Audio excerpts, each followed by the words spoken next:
This is Fit to Succeed in partnership with NordicFitnessEducation.com with hosts Ben Pratt. In a non-technical way, it means that every time you use the program, it becomes less efficient. And there's a point where by using any program, no matter what program it is, you reach a plateau. You don't get any better by doing that program.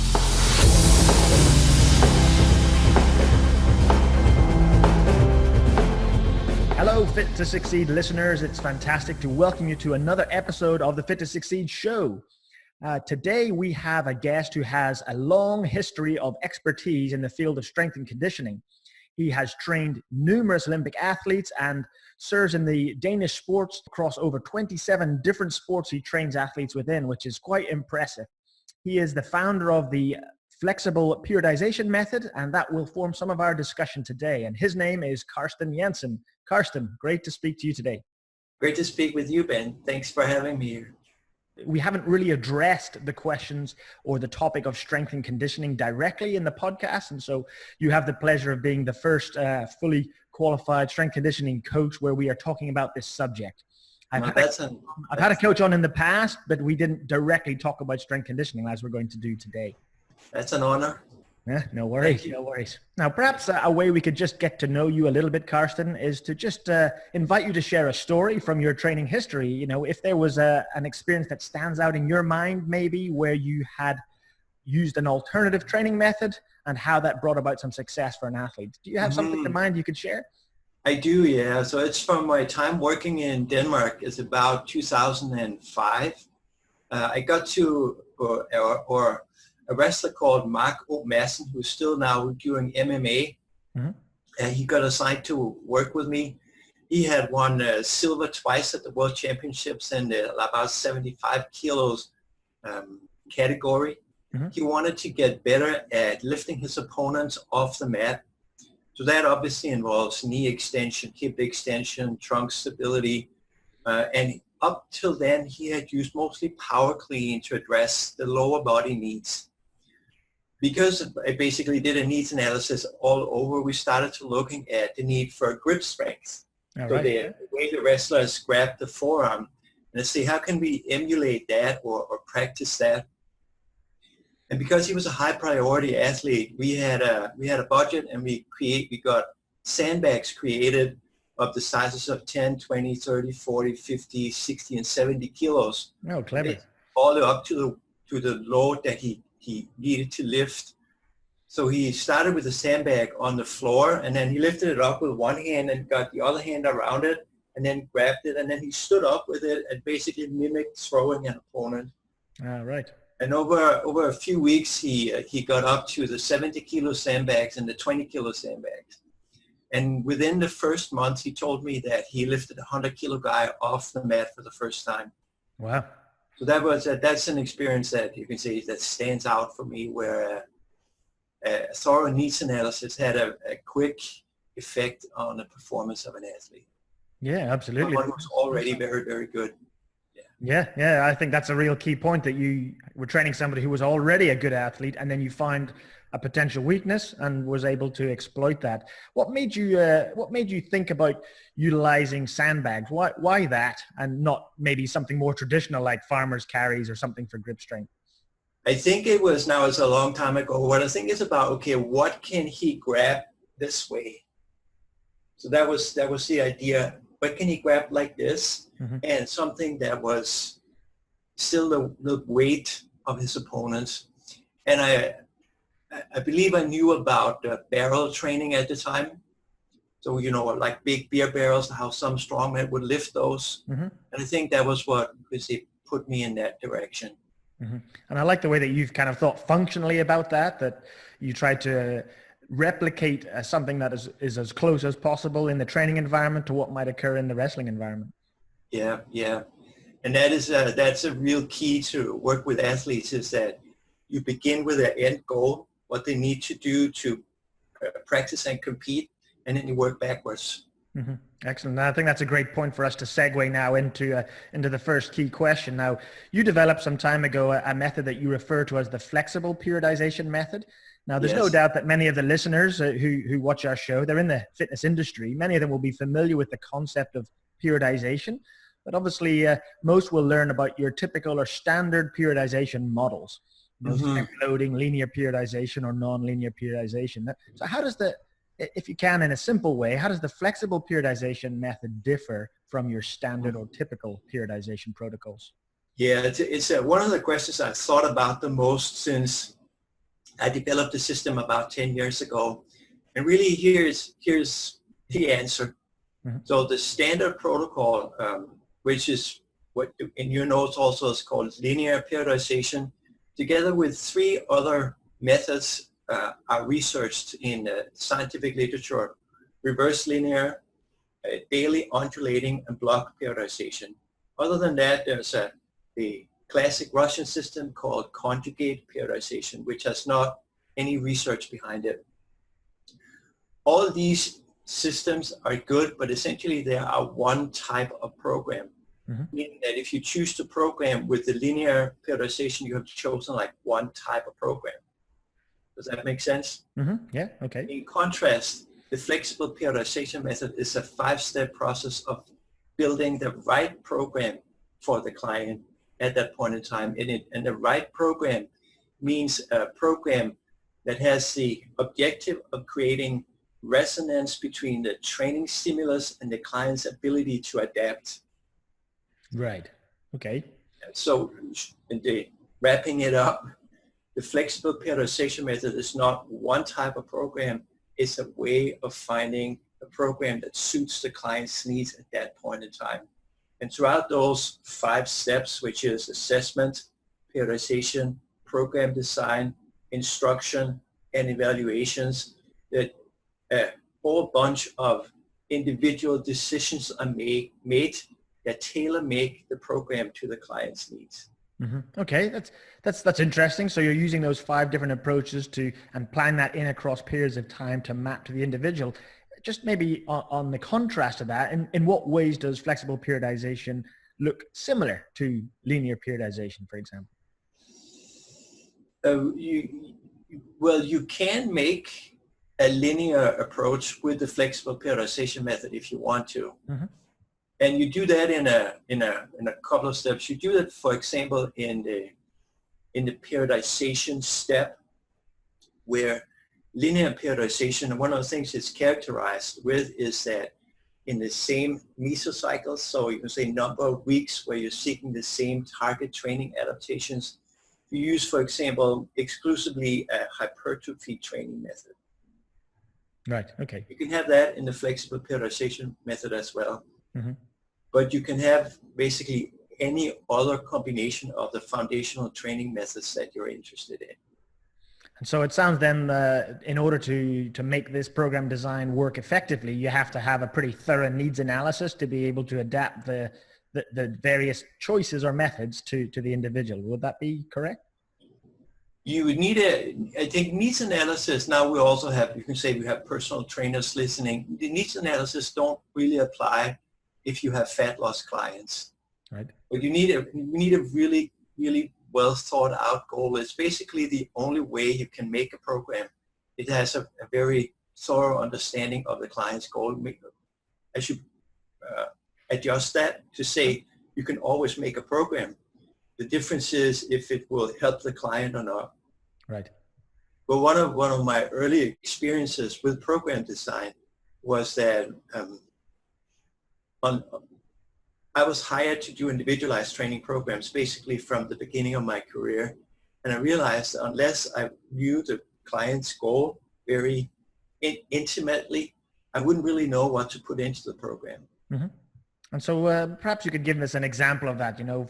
For me, as somebody who has trained and educated personal trainers for a long time, that sounds similar to what I would teach my students. For example, I would encourage them to know the client, to work out what their goals are, and to be sure the programming directs them towards that objective.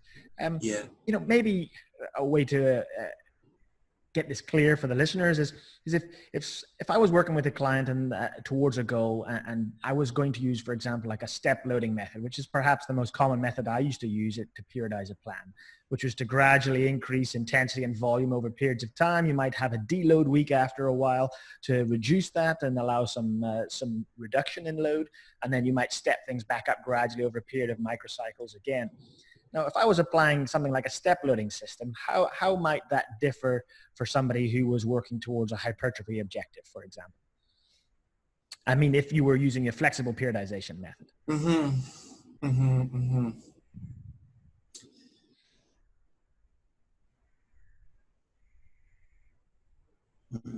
With the flexible periodization method, there's a phase before the what you would typically call a hypertrophy method. So we start typically with much longer sets.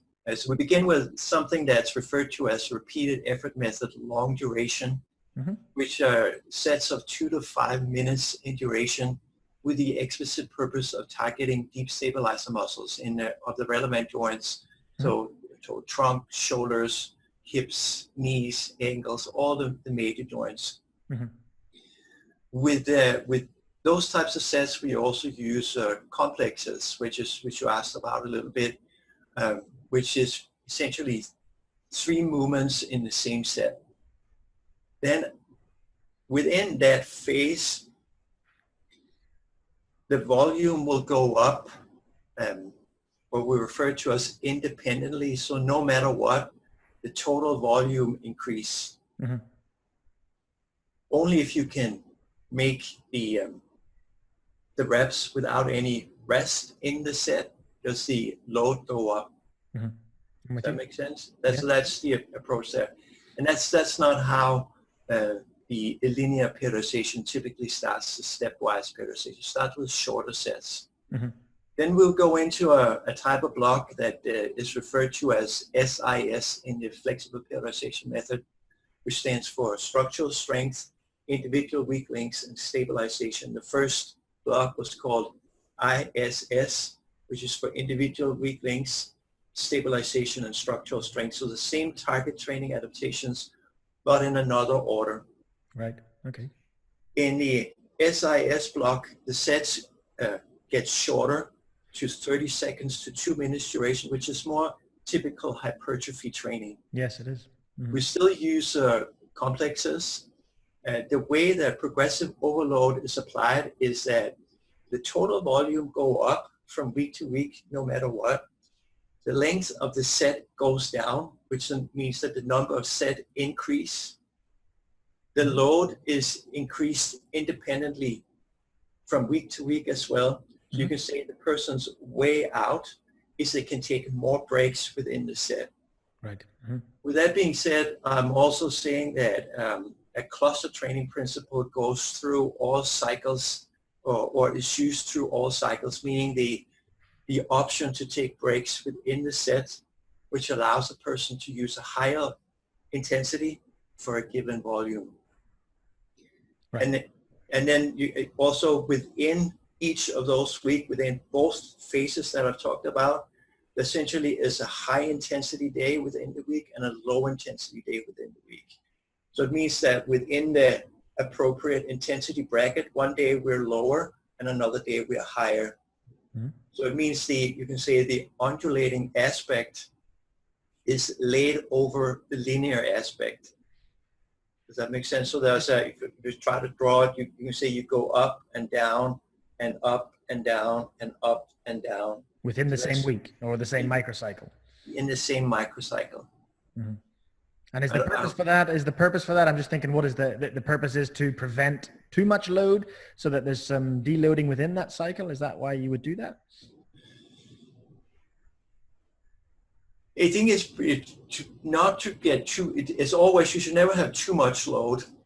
It's more to try to stimulate the body from various angles. One day with a little bit more intensity and one day with a little bit more volume. Right.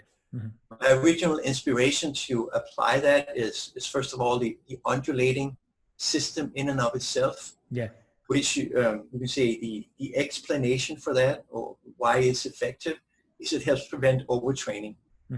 by not using this. That's usually the problem, isn't it, with typical linears, that there's a rise in volume and intensity over time that always leads somebody close to the overtraining sort of threshold, doesn't it?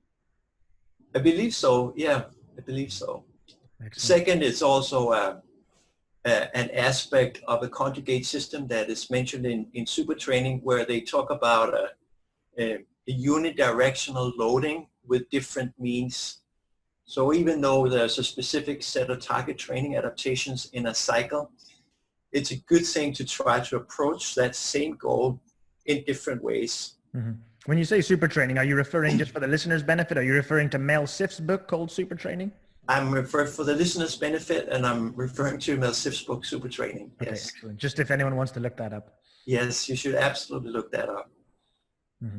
Excellent. I wonder if there's we could maybe take this on a slightly different tangent, because I noticed that you have put together a range of courses that people can participate in that look at different smaller aspects of this flexible periodization method. Absolutely, yeah. And I think that's great and fascinating. And I wonder if we could just delve into one or two of those as we continue the discussion.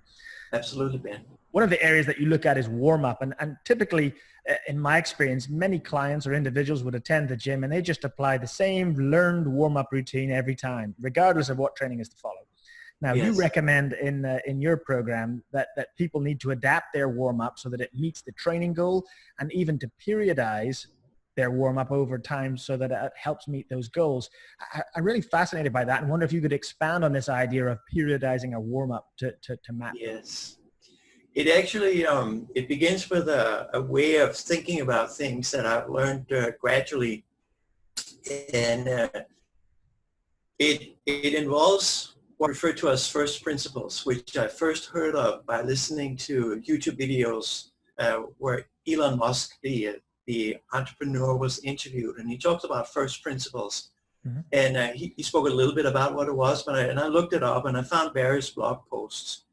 It's a way of thinking about things that goes back to ancient Greece, the Greek philosophers, and it is a statement where you can say this is always true, or this is always or this is true for everyone.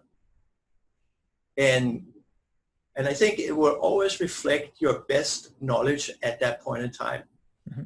The way that I see it now, the first principle of the warm-up is that it should help the client optimize readiness for the first work set in the shortest amount of time possible. Or if it's a cardiorespiratory type of program, optimize readiness from the beginning of the first interval in the shortest amount of time possible.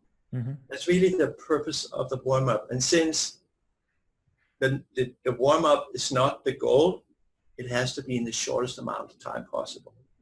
Right. I see. Does that make sense? Yeah, nobody comes in there to warm up. Yeah. You don't want to pre-fatigue somebody who's about to do a performance training session. No, absolutely not. And there's quite a bit of research on that. It shows very easy to warm up too much to the point where performance actually goes down instead of being elevated. See, I find that interesting. With that, there was only half the answer, sorry. Oh. With that being the first principle, we're led to that the warm-up must be specific to the needs of the workout. It means that if the workout changes, the warm-up might have to change. Right, I see. Yeah. And with respect to the warm-up there, I think we can say there are two primary aspects. There's a temperature component where the fact that you get warmer has a bunch of very preferential, important influences on the tissue. And how you get warm is not that important. Mm-hmm. Meaning, if you're warm, the biceps like it, or the back like it. However, the warm-up has also the nervous system component. Basically, have you practiced the movements that you're about to do? Mm-hmm. And it's very much in that aspect the specificity come into play. Right. I'm with you. Okay, and that makes a lot of sense, about looking at both movements and specificity to ensure that people are mimicking things that they're about to engage in. But I really like the idea of trying to do that in as short a time as possible. Certainly from my background in sport years and years ago, if you were about to perform, particularly in athletics, for example, at a relatively high intensity, quite often they elongate the warm-up as a typical choice to ensure that you're very thoroughly prepared before you engage in a high intensity activity. When you're saying to shorten it, can you give us a guide as to how much you might look to do that compared to maybe 20 minutes, which I've often seen as thorough warm-up routines? Mm-hmm. Well, you can say a part of reverse engineering and being really accurate with the warm-up, it is that ultimately I would not want to give you a guideline. Right. Because it's the shortest amount of time possible based on the goal. So for example, let's say how do you quantify that? Huh? How would you quantify that short time then? What would you use to guide your warm-up to know that they've reached the point where they're ready to perform? Okay, how quantifying? Okay, so the guideline we use, short of saying and you can say an amount of time, is that based on what they want to do from the beginning of the workout, or let's say it's a competition, you basically reverse engineer. Say if I got like you said, track. Do you think of anything in particular with track? Yeah, just say sprints, because I used to do sprints. Why not do that? So if I want to sprint 100 meter at 100%, some of the things that would lead up to that would be sprinting shorter at less than 100%. Mm-hmm. I would say, okay, how many stages do I need to lead into 100%? And that's differs from person to person. Okay. Now, before actual sprinting, let's say I might be jogging also to get warm. Before I would be jogging, I would be doing, let's say, hip mobility, trunk mobility, shoulder mobility, just as an example. Then now I have laid out a sequence of exercises. Mm-hmm. The guidelines we then use is that you use each exercise to the point that now I feel warm doing this. So let's say it's the leg swings, which is a typical sprint hip warm-up, that with the first swings, I feel a little bit stiff. And now I feel that stiffness is gone. I feel looser. I feel the blood flowing. Okay, enough of that. Let's go to the next exercise. Right. So you use a lot of communication with the individual athlete to determine how they're feeling and responding to the warm-up. For sure. Absolutely. And it's a very explicit strategy is that we try to create cues that stimulate feeling, not thinking. Right. So for example, if let's say we say, no, do 20 leg swings, we might as well have someone focus on counting rather than feeling how the hip joint feels. Mm-hmm. Yeah. Does that make sense? Yeah, it does make sense. It's interesting as well. Clearly, there needs to be a nice open communication there. I wonder, do you draw upon things like a rating of perceived exertion or heart rate monitoring as well as part of that process? Rate of perceived exertion a lot, and for sure also heart rate monitoring. Okay, so you're kind of using a multiple array of tracking data, from the client, from what you're observing, from the heart rate monitor, to know when they've reached that point of warm up and they're ready to perform. Yeah. If I'm going to bounce back here, is that we actually we're looking at all the research surrounding rate of perceived exertion right now, and one of the things that is important to know for trainers is that if you ask clients about rate of perceived exertion, they would tend to answer with rate of perceived fatigue. Right. So ultimately, there's a differentiation there, and I think a lot about it this way is that the person lifting might have to count reps, focus on good form, and then they're expected to answer about the rate of perceived exertion after, or for example, say, stop when your rate of perceived exertion reaches 8, or stop when you think you have 2 reps left, which is another system of that. Mm-hmm. Which is then we have 3 tasks at the same time. Mm-hmm. That by definition prevents focus, because focuses follow one course until successful. It's a cool acronym for that. So what we're essentially trying to right now, or I'm trying to very much to think about, how can we set up the scenario for running, for moving, to allow the client to focus on moving.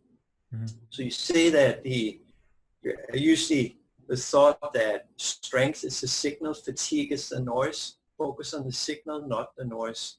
Mm-hmm. You basically ask the client to do 1 repetition at a time with the awareness of being strong, and then gradually signals of fatigue will creep in. So when they are so strong that you can no longer experience the strength, that's when you stop.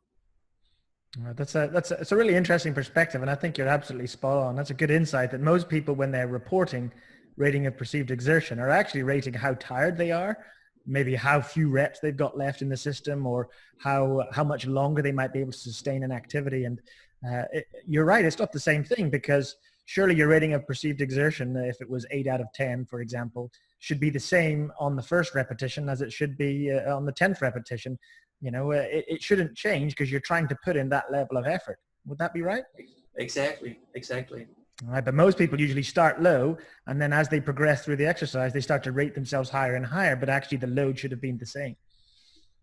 It should have, absolutely. That leads us nicely into the next thought, which is especially talking about RPE, and that is to do with HIIT training, or high intensity interval training, which has become really popular in recent years. And Yes. Perhaps it's become popular on the back of this idea that lots of HIIT training can help stimulate fat burning and the potential afterburn of body fat in the hours that follow a training session. But the flip side to that is it's led to perhaps many relatively unconditioned individuals applying high intensity training methods that potentially they might not really be ready for. I wonder what suggestions you could offer for applying perhaps a more structured approach to HIIT training that may bring about some improvements, but without the risk of injury.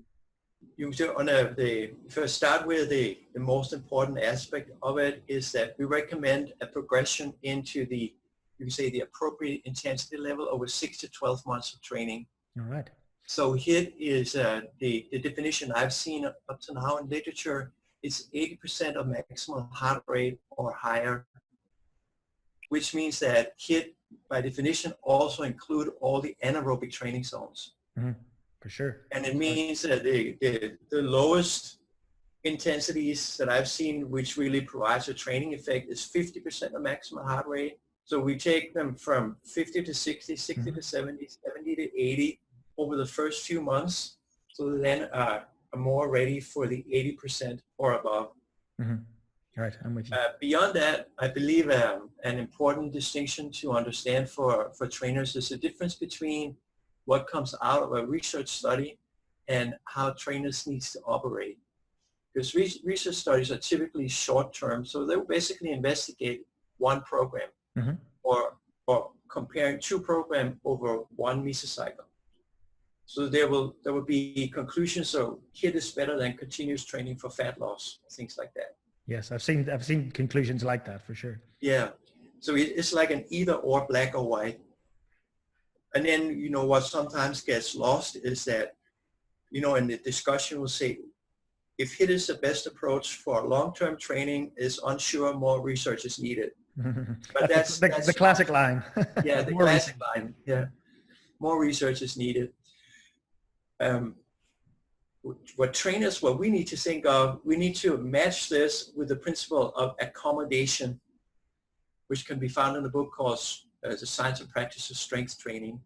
It is fundamentally referred to as that the response of a biological object to a constant stimulus decrease over time. Right. In a non-technical way, it means that every time you use the program, it becomes less efficient. And there's a point where by using any program, no matter what program it is, you reach the plateau. You don't get any better by doing that program. Okay, so if I understand you correctly, what you're saying then is if we apply HIIT training all the time, there comes a point where that program no longer has the same stimulus for gain. Is that what you're saying? Absolutely. And at that point, Einstein's definition of insanity come into play. That insanity is doing the same thing yet expecting a different results. So at that point, something about the program should change. And that could typically be, and I think this is probably, for all fairness, probably more important if the more the goal is moving better as opposed to quote unquote just burning calories. Right. Because you still burn calories by doing the same movements. You might get overuse injuries unless you change the movement patterns up. Yeah, and I think that's a really good distinction there, Karsten, because so often the focus is on volume intensity all the time, and there's not enough focus on altering and varying the movement patterns, like you said, which are stimulating the muscles in the same way all the time. Yeah. Oh, fantastic. And so how then could somebody who wants to do some HIIT training, you've suggested quite a long period of time, 6 to 12 months to work themselves into like a HIIT training program. Are they able to start that style of interval type approach, but maybe at a lower intensity? I mean, how do you sort of manage that in briefly or across a period of time? The work we've mostly done is doing HIIT with exercise like kettlebell swings, battling ropes, etc., which are movements that require skill.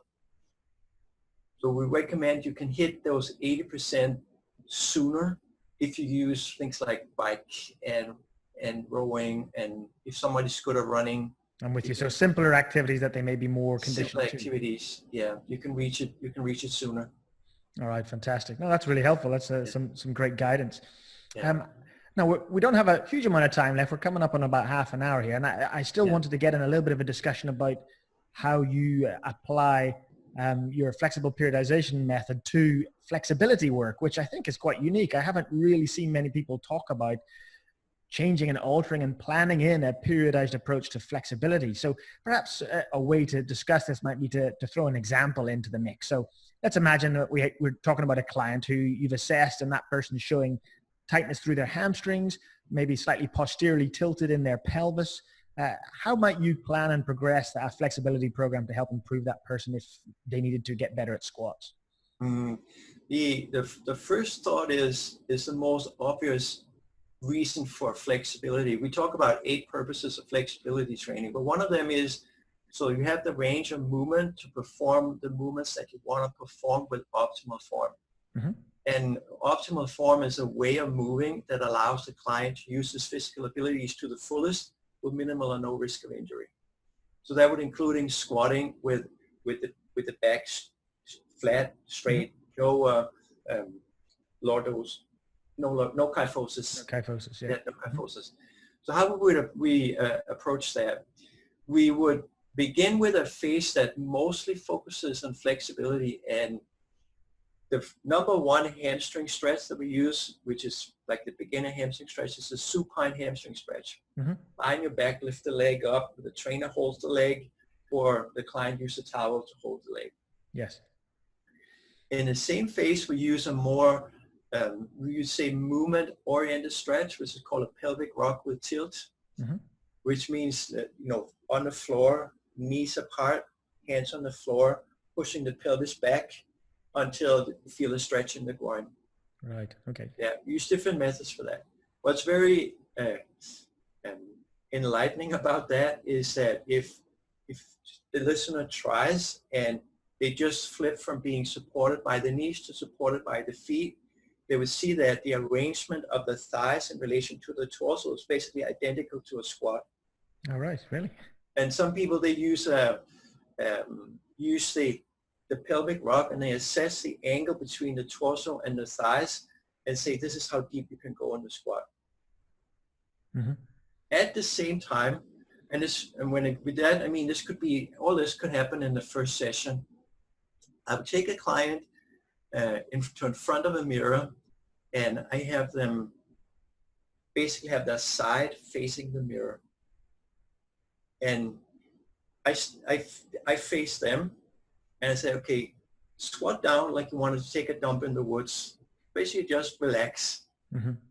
And then the first thing I look for is that if they can get the heels flat on the ground. Most people can do that. Not everybody. But if they can't do that, they need a lot of either a little heel raise or they need calf stretching. Mm-hmm. The second thing I look for is that the kneecaps are tracking the second or the third toe. Yep. If they can't do that, they need to use the hands to press out the knees. And that can be a stretch in and of itself from that position. Yeah, for sure. These 2 things are checked. And I say, okay, now look in the mirror. And they turn their head. And they typically see the low back being a little curved. Now I say, okay, come up to the lowest point where your low back straightens out. Right, in the squat, you mean? So rise out of the squat until you can hold a good back position. Yeah. And you say that, and that's, you can say often a little bit above parallel. Sometimes if somebody has like decent to more decent flexibility, it is parallel already. Mm-hmm.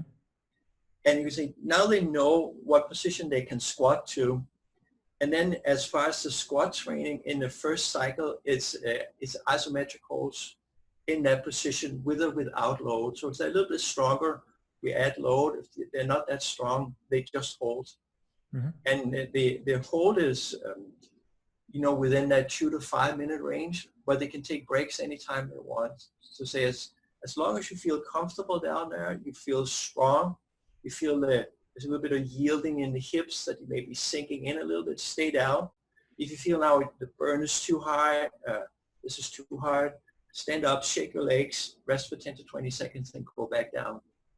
Mm-hmm. These are, you would say, some of the key points in determining that. Now, and this would refer to the 2 stages of long-term flexibility that we operate with, which is the base level of flexibility. It can be found in books like Muscles, Testing, and Function, which is basically the level of flexibility that's associated with normal posture. Mm-hmm. The second level of flexibility is movement-specific flexibility, so the degree of hip flexion and abduction that you need to squat to parallel, if that's the goal. I believe in this case a little bit higher. In some cases it's a little bit lower. For example, a good runner will have less than normal calf flexibility. Typically. Yep, true. And then the third level of flexibility is maintenance. So you have all the flexibility you need. You just basically stretch as a recovery tool. Mm-hmm. I really like that you've tried to incorporate the very movements you're trying to do as part of the flexibility process. It can be so easy sometimes to deconstruct the body and to go, that muscle's tight, so I apply a stretch that's actually got nothing to do with the movement. And like you said, lying on your back with your leg up in a supine hamstring stretch doesn't really look anything like a squat. But it sounds like you're trying to take them from those very isolated stretches and to gradually move them back into something that's a little bit more functional. Would that be correct? Absolutely. So we say, and this is it's a good thing to keep in mind, is a stretch can focus on a muscle or it can focus on a position.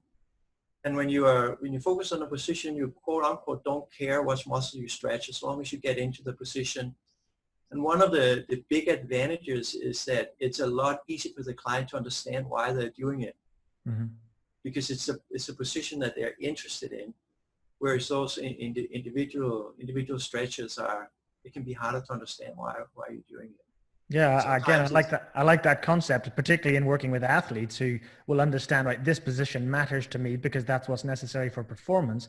They don't necessarily have to have all the anatomical background to know which muscles link to that position like a trainer would do. And so, do you find that by doing that and focusing on positional stretching, that is more easily, your athletes buy into that more readily? They buy into it a lot easier. Mm-hmm. Absolutely. Oh, that's great. It's been some really fascinating discussion. I wonder, is there anything else about the flexible periodization method that we haven't had a chance to discuss that maybe in a minute or two you could cover? Yeah, I think an important aspect refers to the assessment part. So basically the first and the second part, assessment and periodization, is that when someone comes to a trainer, the first question out of our mouth is basically, how can I help you? Mm-hmm.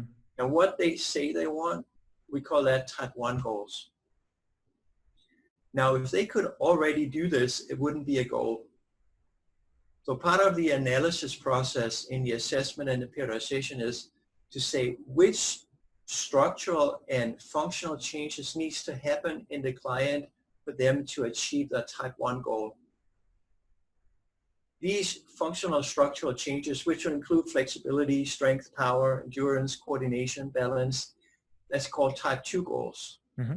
And that's I find an incredibly useful distinction between what they say they want and the changes that needs to happen in their body for them to achieve what they say they want. Mm-hmm.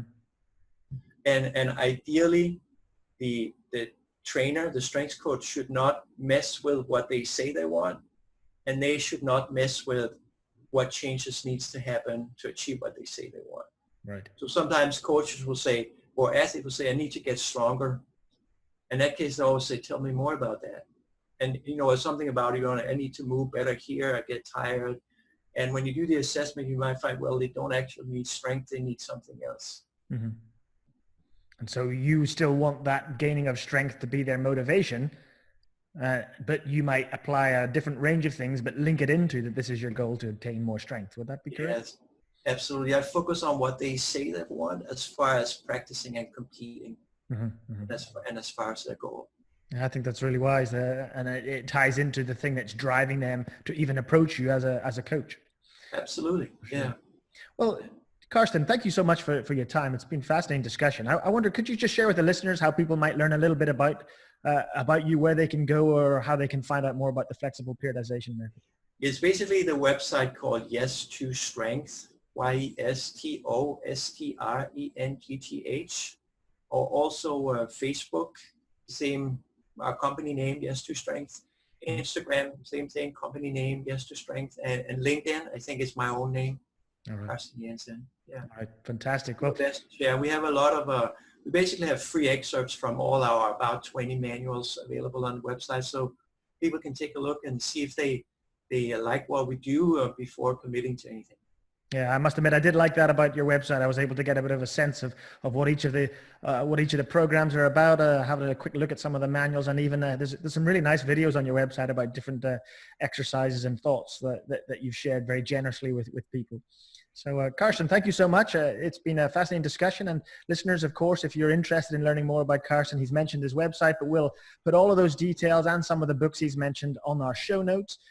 And of course, you know where to find that on the Nordic Fitness Education website. So Karsten, thanks very much. You're welcome, Ben. My pleasure. If you enjoyed this podcast, please subscribe and share via social media. You can also rate the show on iTunes, Stitcher, or YouTube. If you'd like to know more about us, then check out our range of online courses at www.nordicfitnesseducation.com.